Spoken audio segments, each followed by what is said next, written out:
as you would see in flights, but it would be all on ground mode of transportation. So at speed of flights and at cost of trade, you would have the fifth mode of transportation, which is Hyperloop.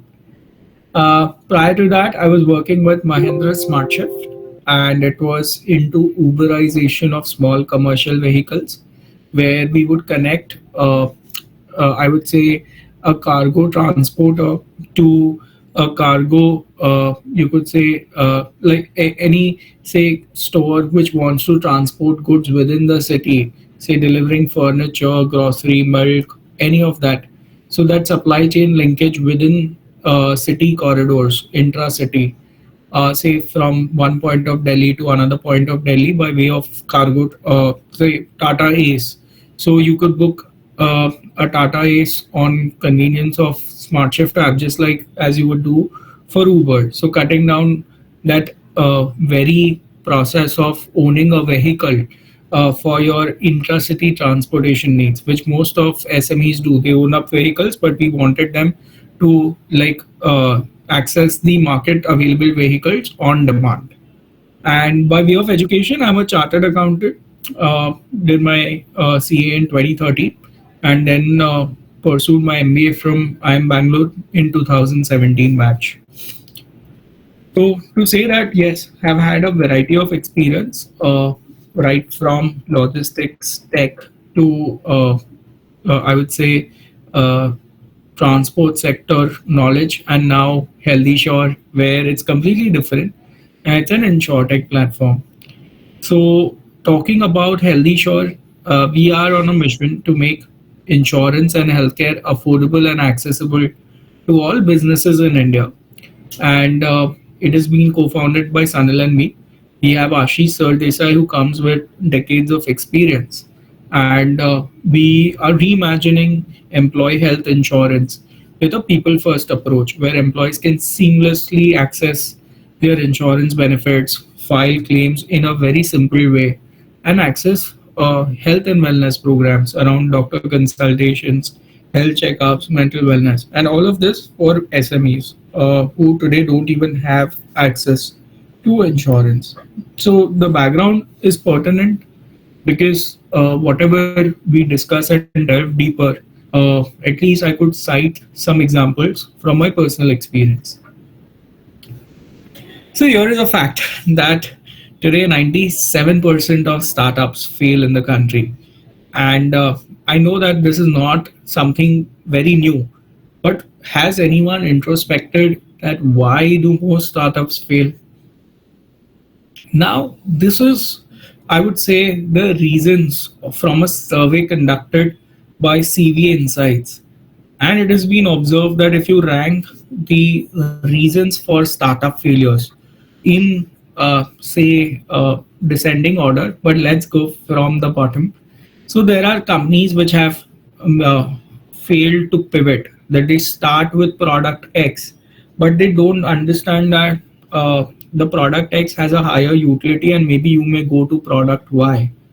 Example, say Ola, when it started its journey, it was an intercity cab booking platform. So it would connect anyone who would want to transport, say, Mumbai to Pune, or say Delhi to Chandigarh. Uh, and they soon realized that the potential lies in helping users book cabs within the city. And they pivoted from being an intercity cab aggregator to an intracity cab aggregator. The other reasons are burnout, that they like startups keep burning money to acquire customers to a point where they run out of cash, or say they start a location, they start an offline venture in a bad location, or say the startup entrepreneurs lack the passion to go through the tough times, or say the pivot has gone bad. We talked about failure to pivot, and here now we are talking of the pivot you've made that also has to be executed well, right? So that may have gone bad, or say somebody losing focus, or somebody mistiming the product. There's so many futuristic innovations that are happening around us, around AI, ML, blockchain. Or, but one would always argue that are these products ahead of time? Does the market really need it? That is a question to answer for startups who need to survive till the point where the market starts accepting these products and starts paying for them.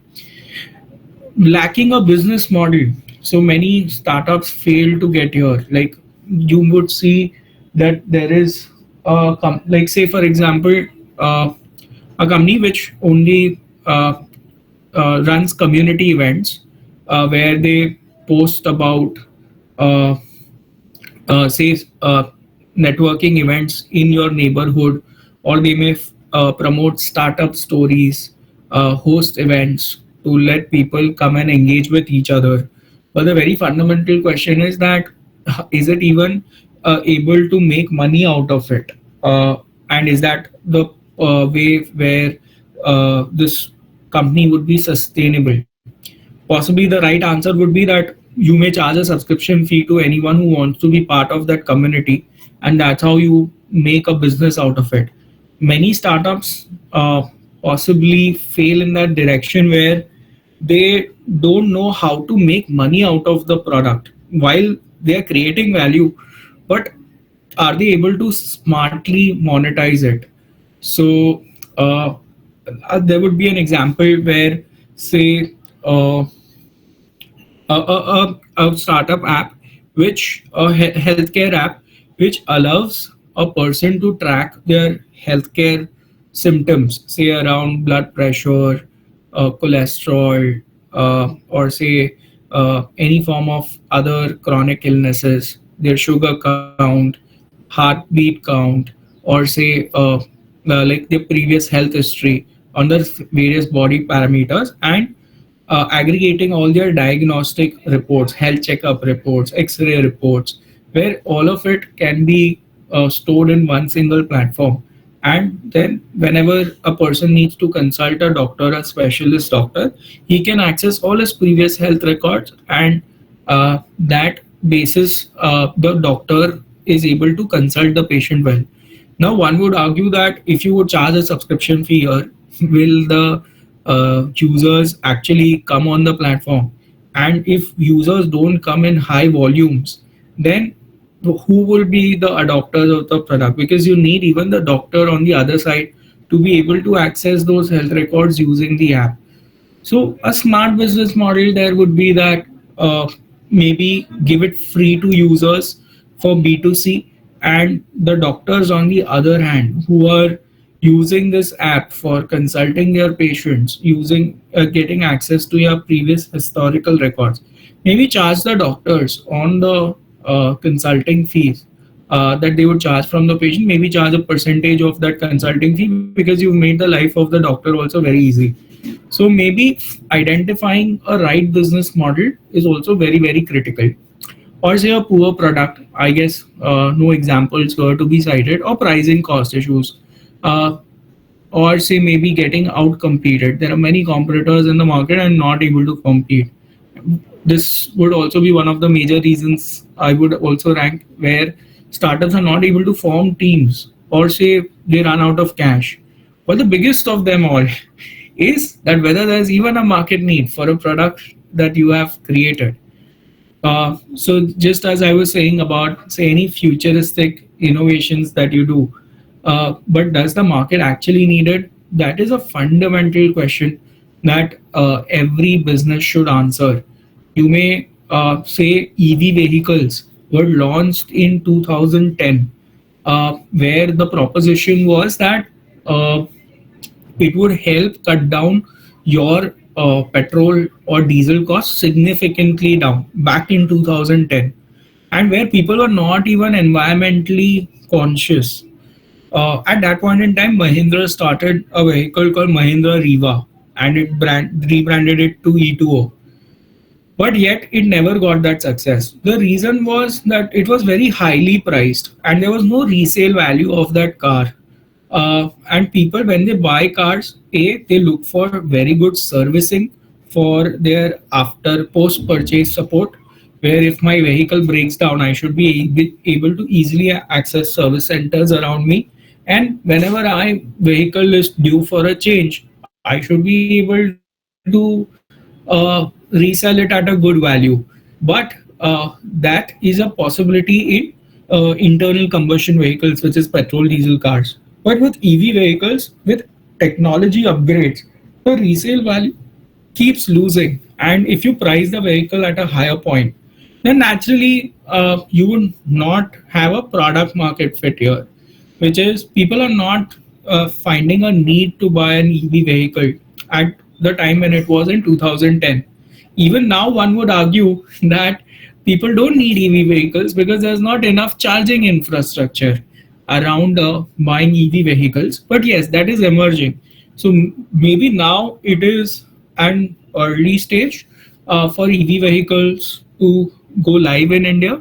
But say by 2030, we will see that there's a clear need for EV vehicles and the early movers will have an advantage.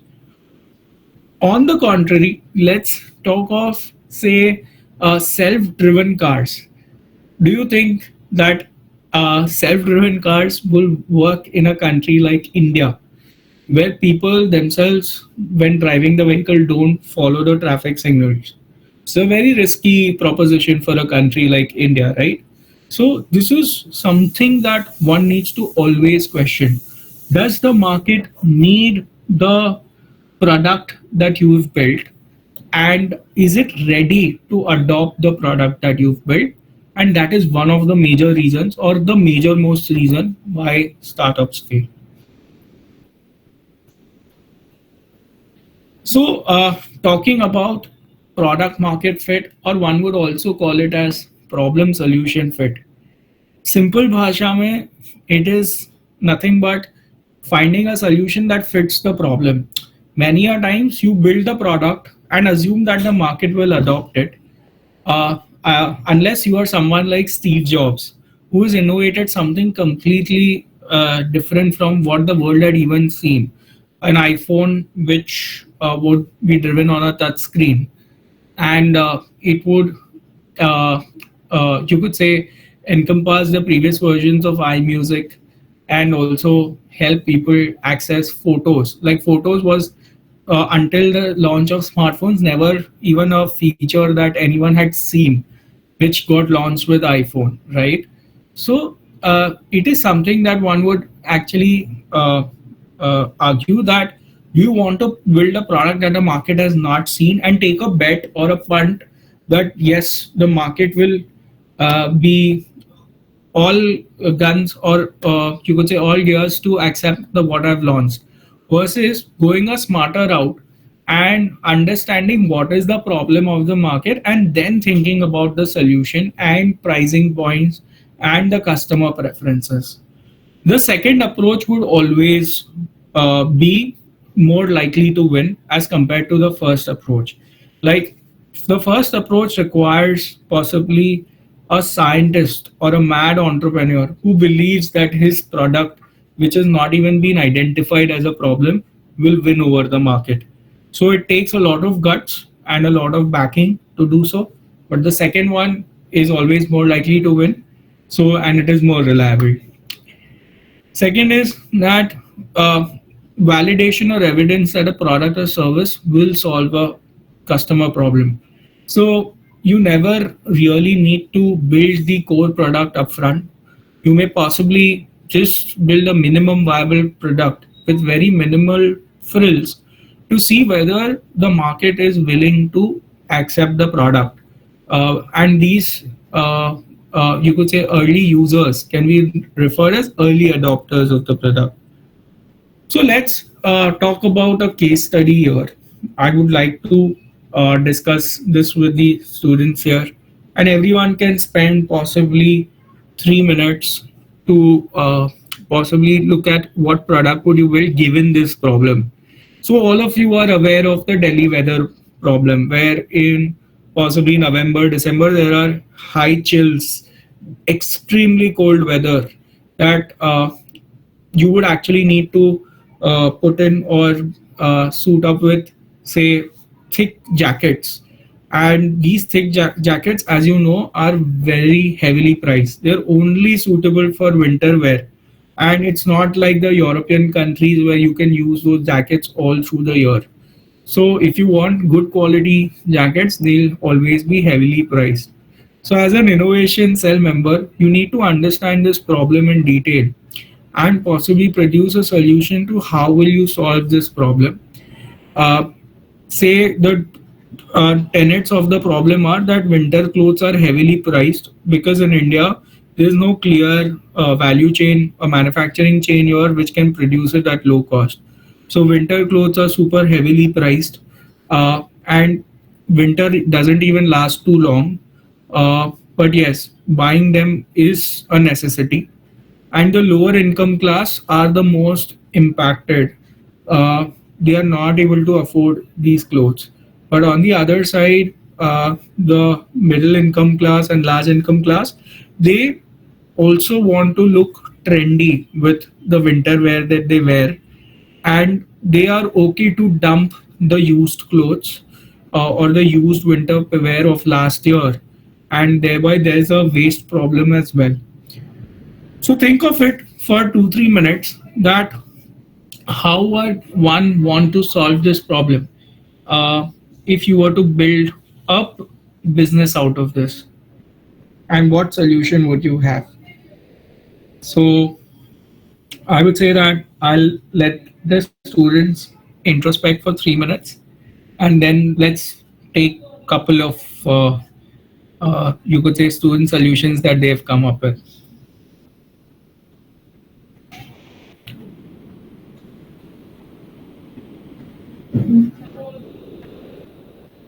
So it's 11:26. At 11:29, we'll possibly regroup.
Yup. So I guess somebody also posted in the chat box. So Tanya, would you want to just speak up for the idea that you were thinking in terms of the solution? Yes, sir. Hello. Yes. So, sir, as you have told, like rich people, try to come up with the trendy clothes and they discard their old products, old clothes. So we can come up with a donation system where poor people can, buy those old clothes so at a lower price, of course, if they cannot afford the new clothes. Or also we can do one thing, like we can do something at the manufacturing part, where we can lower the cost of manufacturing. Okay. Anyone else?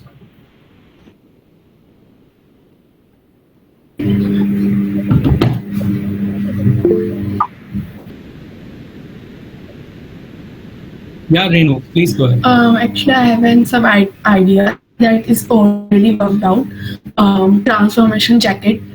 We always prefer long jackets for the winter season, and it can be transformed into the short jacket for the summer or like this season, like March season, where there is a minimum amount of cold and summer. Right. Okay, got it. And So we one is, yeah, hmm, sorry to interrupt, and we can more focused on the fabric of the clothes, like just cotton, because cotton is the fabric that we can easily wear on both the seasons. got it, got it. So we heard two solutions. One was from Tanya, and one was from Renu. Uh, I believe that the problem is highlighted very well, that this purchase is high cost. It is having only limited use for certain months. Lower income class unable to afford, and higher income and middle income class are able to afford, but they want to keep up with the trends.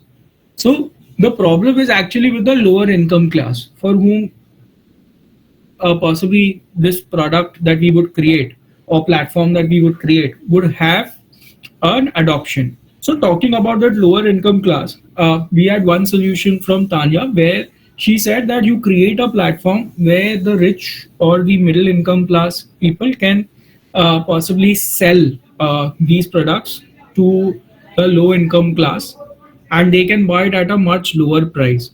Second option is that the rich people can even donate these clothes, and these clothes can be then delivered to the low income class. In the case of donation, you can still ask the low income class to pay for the delivery and logistics, which can be managed by the platform that you build. And that's how you create a business out of it. Second was a solution जो रेनू ने बताया, where you create a product which is a transformational clothes, where it can turn into a winter wear in the winter seasons and summer or autumn wear in the other seasons. Well, that is definitely quite an innovative thought. But what you'll have to think, Renu, is whether the price will still be affordable. We are already talking of a product which winter wear itself is not affordable to this low income class, right? So, if you are building a transformational, you could say winter wear, तो उससे भी ज़्यादा cost होगा. तो आप जो problem को solve करने जा रहे हो, it is not really hitting that pain point which is of affordability as well, and that is where possibly this idea may fall flat, कि शायद ये actually product may attract the middle income class population, may not be rich income, उनको ये सबसे फर्क नहीं पड़ता, but middle income class population who are able to afford, but they may want to look at a product जो दोनों seasons में काम आए. So while the problem was for low income class, you were thinking of something which would actually suit the middle income class. But yes, I guess two good contrary set of suggestions that students made. Go ahead, Renu. But actually, if I'm getting a cloth that can be used in a month like winter and autumn, and somewhat in the beginning for the summer, then it will be like a huge investment for me. As you are saying that it is an innovative cloth and I have to like pay a bit higher price for that, but still it's like one time investment for me because I am using it along for a long period. See, अगर एक winter wear of से may be 3-4 thousand rupees अगर कोई एक low income class population वैसे भी नहीं afford कर सकता, तो द काइंड ऑफ प्रोडक्ट जो आप बनाने जा रहे हो but even cost higher, unless you say कि ये कॉस्ट ही मैं कम करके 1,000 rupees तक कर दूँ, तो Yeah. Then it's a separate story, right? Okay. Yeah. So pricing is one of the important elements of product market fit, guys. Like uh, the market key affordability is equally critical to factor. So let's move ahead. Uh, I believe the screen is visible. So, talking about the Airbnb story, how it started in 2007, Brian Chesky and Joey Gabbia, they moved to San Francisco for an event, and it was a super expensive city, as you know, in US, and they were unemployed and their rent was also due. So what they noticed is, sorry, my bad. So Brian Chesky and Joey Gabia were living in an apartment in San Francisco, and there was an event that was to be held in जहाँ से San Francisco में काफी लोग आने वाले थे, and the problem Brian Chesky and Joey Gabia had that their rent was due and they didn't have money to pay that rent. So what they did is they hosted guests in their apartment at a very cheap price, and they identified that people are okay to not stay in hotels as far as you give them good facilities as hosts in an apartment. And what they see here is that it's a clear, you could say, proof of concept for their early adopters, that they had three people who booked and stayed at their apartment, and that's where the Airbnb solution that we see today was born.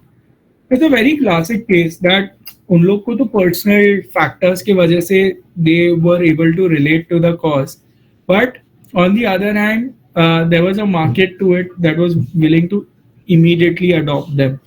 So that's a classic example of product market fit. So product market fit is nothing but, as we said, solution fits the market or product fits the market, one and the same. uh, I would say that in a market, you should always look that whether the product satisfies the need with the right value and price.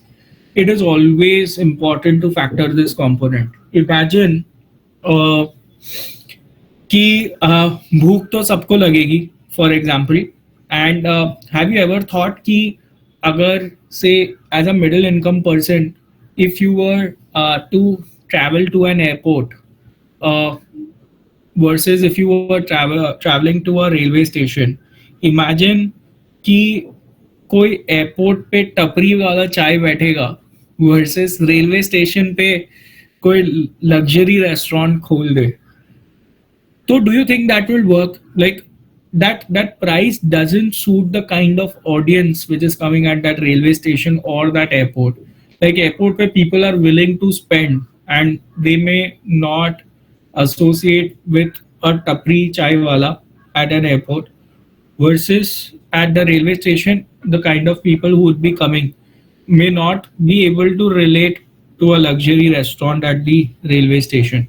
But if you flip the two, that you have a luxury restaurant or fine dining restaurant, or say you could say premium fast food restaurant at an airport versus a tapri chai wala at a railway station, so there is a product market fit कि दोनों के लिए उनकी audience is willing to pay the price that they are offering for, and they are creating that value in that space.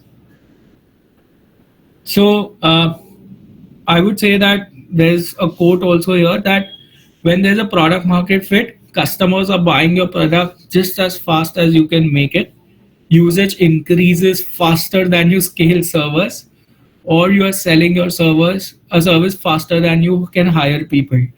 So that's the greatest problem to have for startups कि you are going out of stock, you are going out of servers, कि इतना boom आ गया कि people are more than happy to use your product or service, which in the case of Airbnb that happened, that their product was such a huge hit that within months people were demanding more properties across the your different states of US, and they had to scale very fast to achieve that or to achieve the ever growing needs of the market.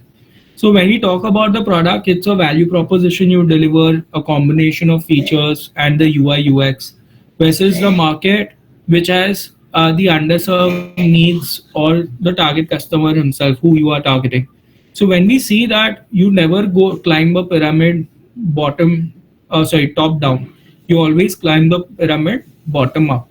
So it's always important to see who your real target customer is, what is his underserved need, and then talk about what product you want to offer, what features, and what UI UX the journey to further facilitate adoption.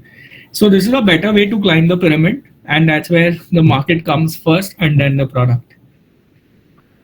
Here is another story that say this is an airport in Maldives, and you went there for a vacation. At the end of your vacation, you were coming back to India, and you heard an announcement that your flight is delayed. And exhausted and hungry, you went to a luxury airport restaurant where, say, there was a dish, a Garudia dish, which is from the Maldivian cuisine. And when you asked for the bill, this happened, where it was super expensive. So you took some inspiration that you noticed that people are eating there despite it being expensive. So when you came back to Delhi, you realized that there are no good Maldivian cuisine restaurants here. You partnered with your friends, found a space in Sarojini Nagar, onboarded chefs, started sourcing raw material for your new luxury Maldivian cuisine restaurant. Within a month, you were up and running. You priced your dishes at 150% of the Maldives restaurant to account for the raw material import cost. Do you think that this business will take off? So that's a question for the audience.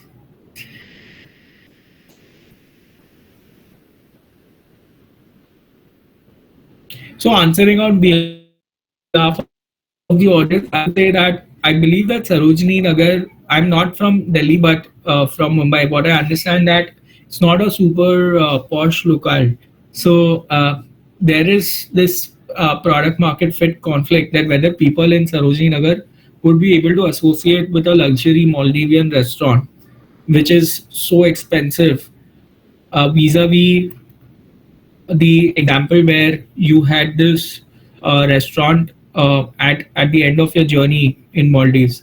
So there's a clear case of I would say context in which so same person may be willing to spend in that Maldives airport because there was no other choice available with him, versus in Sarojini Nagar where he would find the same to be very expensive, and because he'll have other choices, he may not actually come to this restaurant.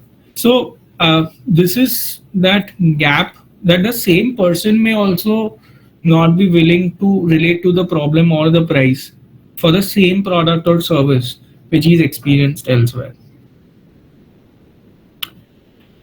So say today you were to build your company, and there would be different models that would exist in terms of identifying a you could say problem solution fit or product market fit. So right from the first step, which is the search stage, where you understand the customer, you identify who that customer is, and you test their problem, and you discover their problem, to validating that customer, that whether he'll be willing to pay for such a product or service. So we had that example of the Delhi weather jackets or the Delhi weather platform that we were looking to build in terms of customers either buying uh, products from the people who would list it when they feel that they would not want to use it in the next season. So what you would need to do is always validate your customers with a minimum viable product to see if there is a demand for it, they're paying for it. The best you could say testament to any product or idea is when you actually have real paying customers. When you ask anyone for a survey, they'll always say yes, I will pay, but the real uh, validation comes when they actually pay. There's a big difference with people, specifically in India, where they will always comment that they'll want to have something, but when it comes to actually paying for it, they may back out. To execution, where you create your customer and you build your company. So, problem solution fit is part of the customer discovery process. And if you feel that, oh, your customers are not getting validated, you need to look at what is called the golden word in startup, which is pivot. that you need to pivot to something new, so that while you have built something for the audience, you can reflect on that experience and start moving into a direction where you identify that product market fit. Example is Instagram. When it started, it was bourbon, and it had a lot of features you can't imagine, where people would check into different places. It had some gaming apps or games within the app, or photo sharing features, and users found it too confusing, just like Paytm. Like it's so confusing, or phone pay, it's so confusing. But yes, what is the fundamental purpose of Paytm or phone pay? That you want to make a payment. Likewise, in Instagram, the biggest feature that was hot selling for them was photo sharing. So they stripped all other features so as to avoid the confusion. And today you see Instagram as one of the largest social media channels worldwide, not just specific to US or India. Similarly, Redbus, I'm sure many of you have heard of it. When they started their business, they were actually a B2B company, where they would offer their platform to agents to book bus services for their customers. But they rather realized कि यार agents क्यों रखने हैं? Rather, let's sell directly through an app to the consumers, where they can buy a bus online, a bus ticket online for traveling from city 1 to city 2. And यहाँ पे इतने challenges नहीं है, एजेंट्स तो बहुत भाव खाते हैं, अडॉप्शन के लिए रोएंगे, मार्जिन देने के लिए रेजिस्टेंट होंगे. बट अगर यूजर्स को डायरेक्टली आप बेच रहे हो, तो maybe are you able to like eliminate that friction that exists between Redbus and agent versus directly from Redbus to that customer. So they found that there was less friction, and that's where they pivoted from B2B to B2C. So that is actually one of the most important elements, that you keep iterating at every stage after you define what's say fitting the market in terms of problem solution or product market fit. So how do you identify that whether your solution fits the problem? One is to say that you are getting positive feedbacks from your customers. Like whenever you are building, say, a direct to consumer brand where you are selling products. Say I'm selling sparkling water on, say, Amazon, Flipkart, and even directly my website. One is for me to know ki what is the user customer review. That while they find it affordable, कि अच्छा चलो sparkling water मैंने 50 rupees में दे दिया, but यार did they like the product? And if they like, only then they will come for repeat use. ऐसा तो नहीं है स्पार्कलिंग वाटर लो एक बार पी के खुश हो जाएंगे, कभी नेक्स्ट टाइम पियेंगे नहीं, या once in a year पियेंगे. Maybe they may do it on frequent occasions, and for that you need to know whether your product is actually loved by the market. Are the customers able to distinguish your solution from competitors? So I would say कि अगर तुमने कोई new product like sparkling water चालू किया, so are people able to distinguish what is sparkling water and what is soda? I guess दोनों में थोड़ा difference है. Soda is completely carbonated with artificial salts, whereas sparkling water is carbonated with natural salts. So are people able to distinguish your solution from the competitors? यहाँ पे sparkling water को काफी challenge आएगी, because soda is available at 20 rupees and sparkling water is available at 50 rupees. So people should know why do they need to pay that 50 rupees. Is that distinction clear? And से अगर मैंने soda चालू किया होता तो soda में तो कितने brands हैं, तो are people able to identify with my soda brand better than my competition? And whether you have early adopters for your MVP, which is the minimum viable product. तो ये प्रॉब्लम सोल्यूशन फिट हो गया. Product market, while I would say both are same, but yes, let's talk about what are the product market fit signals. So say, are the customers willing to pay for your product and services and they see value in it? So जैसे हमने वो example लिया था कि say a community platform and वहाँ पे people are subscribing to it for networking with other people in the community, or they are finding stories about say startups, entrepreneurs, in taking inspiration from the journey. Are people willing to pay for that product or service, or do they see that much enough value? If the answer is no, कि नहीं यार they are not willing to pay, अगर आपने subscription service शुरू की तो वो शायद नहीं पे करेंगे. एंड द कम्युनिटी प्लेटफॉर्म का real scale comes from users कि कितने ज़्यादा यूजर्स है. तो that's why many of these events और कम्युनिटीज में actually look for community apps में लुक फॉर लिस्टिंग से सर्विस फी, कि अगर आपको कुछ ऊपर प्रमोट करना है पहले तो मे बी वहाँ पे दे वुड चार्ज सम फी और एडवर्टाइजिंग कॉस्ट और may be transaction cost. Different ways of looking at it. So while there is value, but are people willing to pay?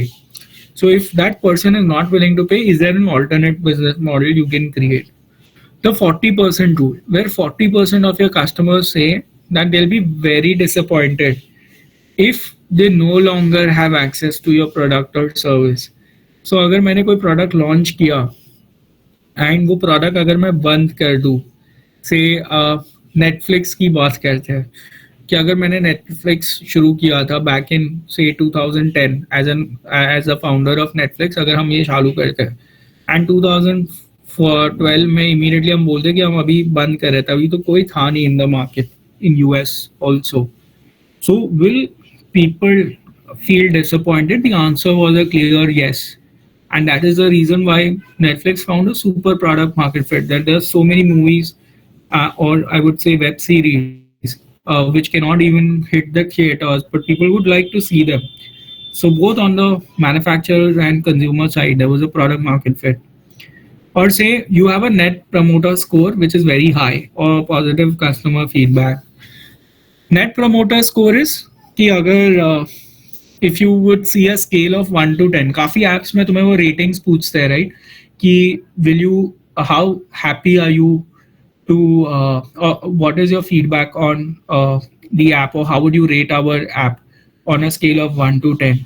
So जो 9 और 10 रेट करता है ना उसको प्रमोटर बोलते हैं, जो 7 एंड 8 रेट करता है उसको न्यूट्रल बोलते हैं, एंड जो 1 to 6 बोलते हैं उसको डिट्रैक्टर बोलते हैं.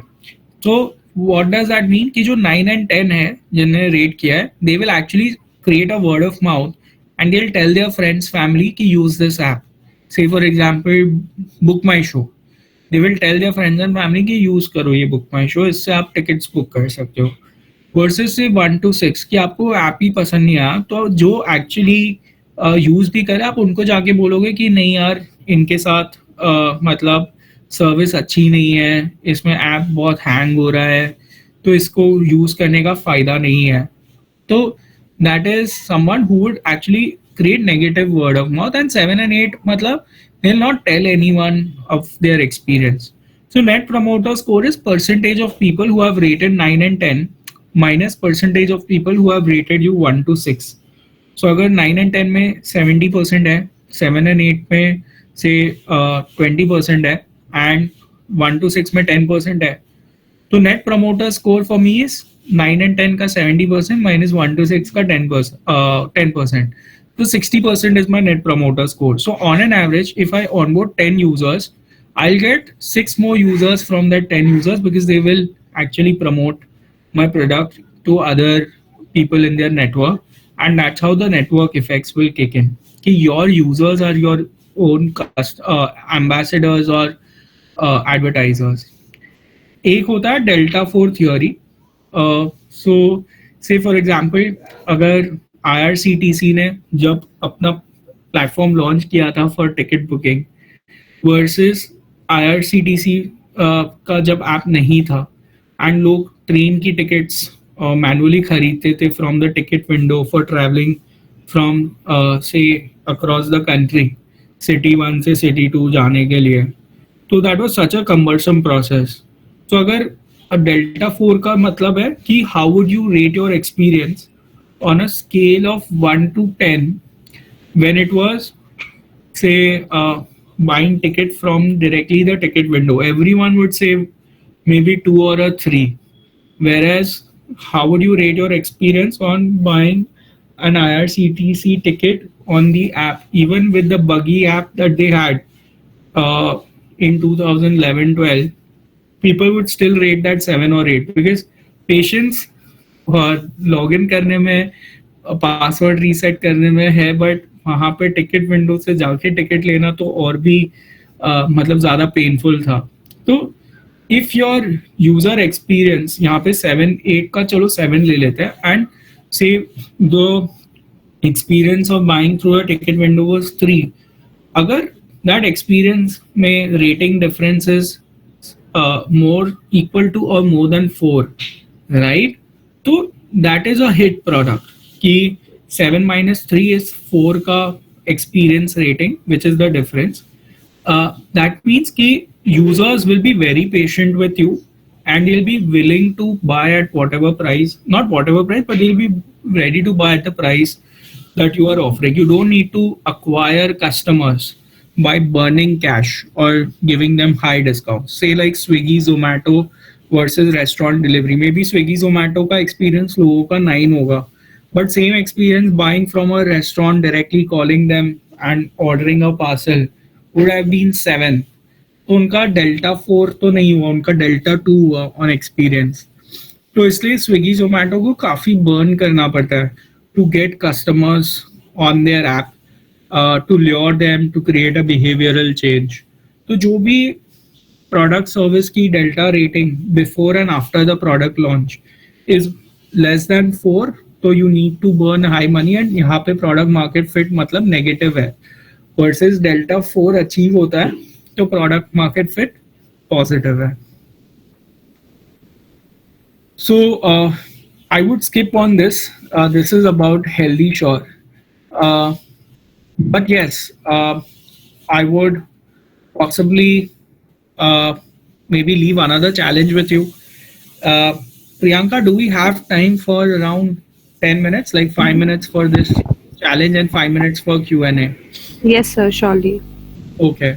So let's take off another, you could say, problem that as a student, it is very important for you to score very well in your exam so that you can start a good career. But you see that you are facing a lot of distractions through the likes of social media, Instagram पे लोग बस वो short video swipe करे जा रहे हैं, या social media से बहुत डिस्ट्रैक्शंस हो रहा है, which is impacting your study.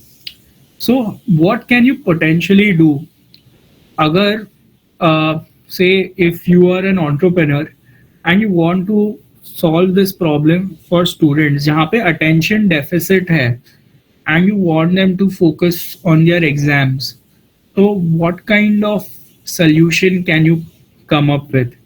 You can think of it like defining your segment of the market, identifying their needs, determining what would be the value proposition and the features that you would include in your MVP or minimum viable product.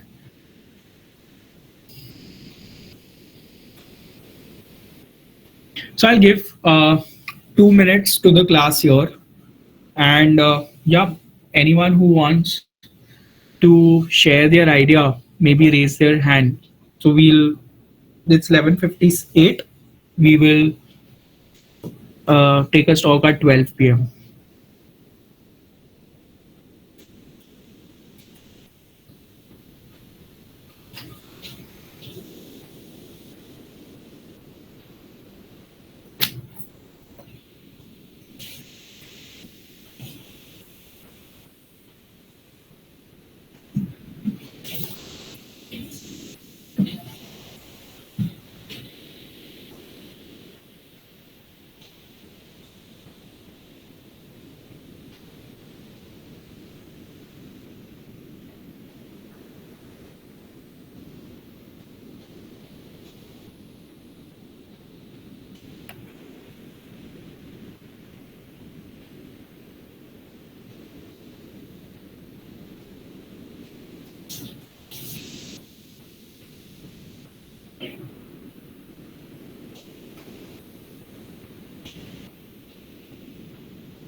Yep. So, anyone has any solution here that one can think? Yep. Renu has raised her hand. Tanya has also raised her hand. Yeah, maybe Renu, you can go first. Okay, so actually the main problem is not just social media. Actually, the time we compare us from our previous generation, that the social media existence was not there, and right now the whole education system is shifted towards the edtech education, and we have to learn from social media, like social media platform like YouTube and other stuff. They are like very much informational for us, even though they are like a distraction for us too. So I Hmm. have a basic idea for YouTube, that YouTube have a great algorithm, Hmm. because the thumbnails are so attractive, and it's always pop up out whenever I am studying on YouTube. And I can create an app on which I can shift my subscriber list to the study subscriber list. The subscribers that the channel that I subscribe only for my education purposes, and it can turn it to the education channel only. And wherever I am learning through the YouTube, and it can stop the ads, advertisement, and any other recommendation in my list if it's not in from my channel that I subscribe it. Understood. So basically, using a social media hack to grab the attention of students by way of creating relevant content and making them subscribe to it. ठीक Yeah. है? Tanya. So mine is quite similar to Renu. Like we can build an education app, and the more the student, spend their time on the app to study, it he or she will get a reward, a kind of points, and then they can use it to buy other courses or buy some products. So the more you spend time on the app, the more you get the credits. So in this way, you are learning from the app also, and you are getting the credits also. Got it. No, interesting. Like I also like were to say that if the problem is social media, then can the solution be also social media, where you can maybe build something where you have short video apps, and that could be student influencers themselves who are explaining certain content in a very short video form, and then if they are interested they further keep following it and go to the full blown course, and that would be their way to possibly hook the attention.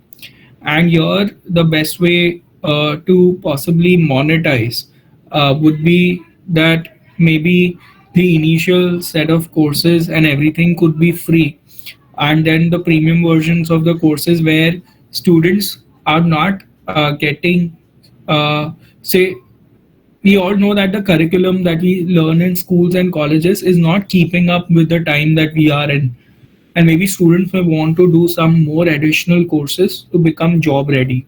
So maybe there you can have some premium courses where students can pay for it because they've already seen your content for free, where they genuinely needed to do it for clearing those exams. But when it comes to those competitive exams, say maybe civil service cat, or maybe to become job ready, to learn the marketing skills, tech skills, or say sales skills, that is where maybe you can charge them and build a sustainable business. And you may need some filters to uh, like either the content can be produced by the platform itself, or the content can be built by students, and you keep a filter, okay, this is qualifying content for me to push this on my page and platform, and reward those students who are building their content. So in a way, it encourages those smart students who are already like uh, taking active focus into studies, and they are acting as tutors for other students. So maybe that is possibly a way to crack the problem. But yes, all of you are, I guess, more or less aligned that how could this problem be solved by way of using social media as a tool itself. So while we've ended the session, but any questions, anyone about the session we had on the product market fit? How did you find it? And if there are any questions, happy to answer. We can spend maybe another 5 minutes.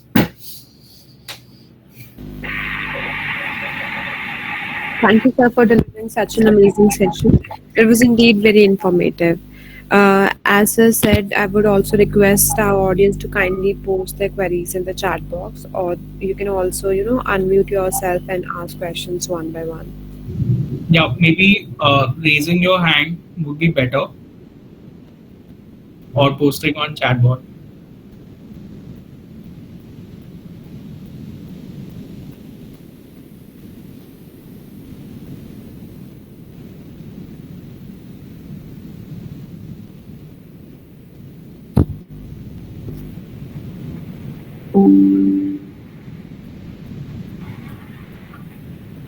Do we have any questions?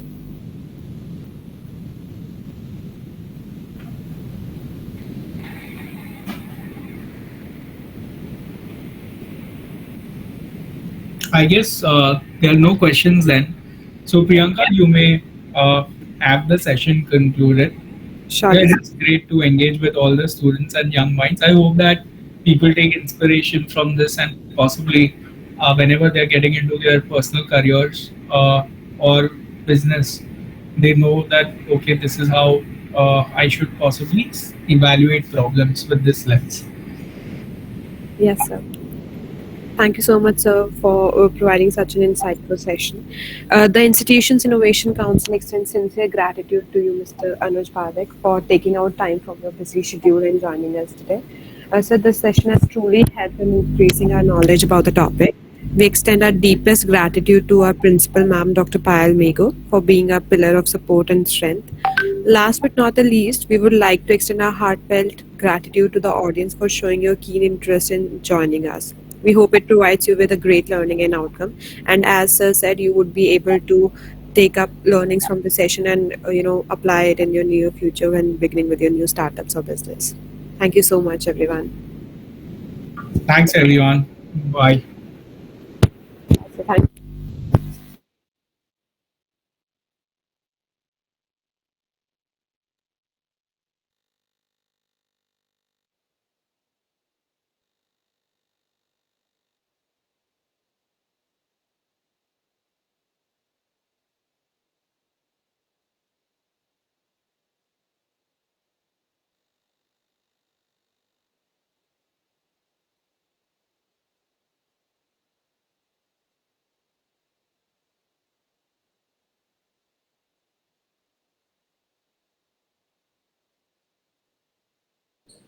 I would request all of you to kindly lead the meet as the meet is over now. Samriddhi, Tanya, Ritika, Renu, Muskan, Diya, Devanshi, Akriti.